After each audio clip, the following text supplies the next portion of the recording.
Psychology ప్రకారం మనిషి ఎప్పుడైతే రియాలిటీని ఫేస్ చేయలేకపోతాడో అప్పుడు మ్యూజిక్ని ఒక ఇమోషనల్ షెల్టర్ లాగా వాడుకుంటాడు. ఎప్పుడైనా గమనించారా, మనం ఎక్కువగా స్ట్రెస్లో ఉన్నప్పుడు, లైఫ్ హెవీగా అనిపించినప్పుడు వెంటనే ఇయర్ ఫోన్స్ పెట్టుకొని ప్రపంచానికి దూరంగా వెళ్ళిపోతాం. ఎందుకంటే అక్కడ ఎవ్వరూ మనల్ని జడ్జ్ చేయరు, ఎవ్వరూ ప్రశ్నించరు. నువ్వు వాల్యూమ్ పెంచినప్పుడు కేవలం ఫోన్లో సౌండ్ పెరగట్లేదు, నీ చుట్టూ ఉన్న నాయిస్, ఆ ప్రాబ్లమ్స్, ఆ ఎక్స్పెక్టేషన్స్ అన్నీ మ్యూట్ అయిపోతున్నాయి. ఆ క్షణంలో ఆ పాట ఒక్కటే నీ ప్రపంచం.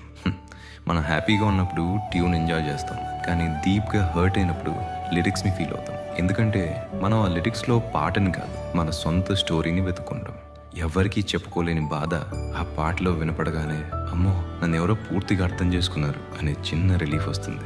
ఆ సింగర్కి మనం ఎవరో తెలియదు, మన బాధ ఏంటో తెలియదు, కానీ మన గుండె బరువు మొత్తం ఆ లైన్స్లో రాసేసినట్టు అనిపిస్తుంది.